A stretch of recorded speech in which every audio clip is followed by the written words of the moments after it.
Hi అండి. ఈరోజు మన రెసిపీ పుదీనా కొబ్బరి చట్నీ.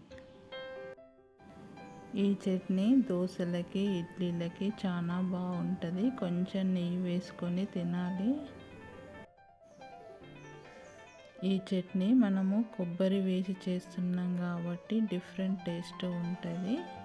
ఒక్కసారి ట్రై చేయండి. ఈ చట్నీకి కావలసినవి ఒక 2 గుప్పెడు పుదీనా, ఒక 8 పచ్చిమిర్చి, ఒక 6 వెల్లుల్లి రెబ్బలు, ఒక 2 స్పూన్ల శనగపప్పు, రుచికి తగ్గ సాల్ట్, పోపు దినుసులు. ఇక్కడ నేను 2 గుప్పెళ్ళ పుదీనా తీసుకున్నా కాబట్టి 1 గుప్పెడు కొబ్బరి తీసుకున్నాను. కొంచెం చింతపండు, కొంచెం కొత్తిమీర తీసుకోవాలి. పోపులోకి కొంచెం పసుపు తీసుకోవాలి. ఒక ప్యాన్ తీసుకొని 3 టేబుల్ స్పూన్ల ఆయిల్ వేసుకొని దాంట్లో మనము శనగపప్పును వేసుకొని ఫ్రై చేసుకోవాలి.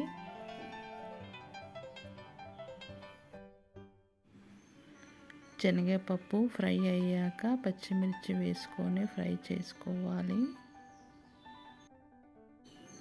ఇప్పుడు పచ్చి కొబ్బరి వేసుకొని ఫ్రై చేసుకోవాలి. ఇవి కొబ్బరి అన్నది కొంచెం నూనెలో ఫ్రై కావాలి.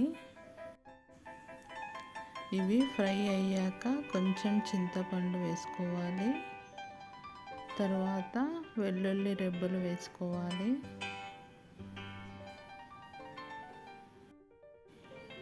కొంచెం కొత్తిమీర వేసుకోవాలి.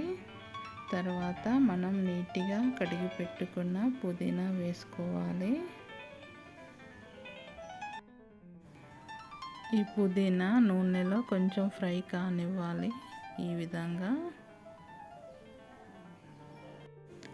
నా ఛానల్ని సబ్స్క్రైబ్ చేయండి ప్లీజ్. ఇప్పుడు రుచికి తగ్గంత సాల్ట్ వేసుకోవాలి. చూడండి, ఇవన్నీ నూనెలో బాగా ఫ్రై అయినాయి. ఇది చల్లారాక మనం మిక్సీలో రుబ్బుకోవాలి.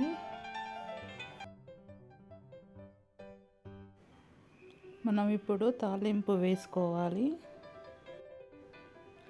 రెగ్యులర్గా చేసుకునే చట్నీలు కాకుండా ఇలా డిఫరెంట్గా చేసుకోండి, చాలా బాగుంటుంది. Thank you for watching.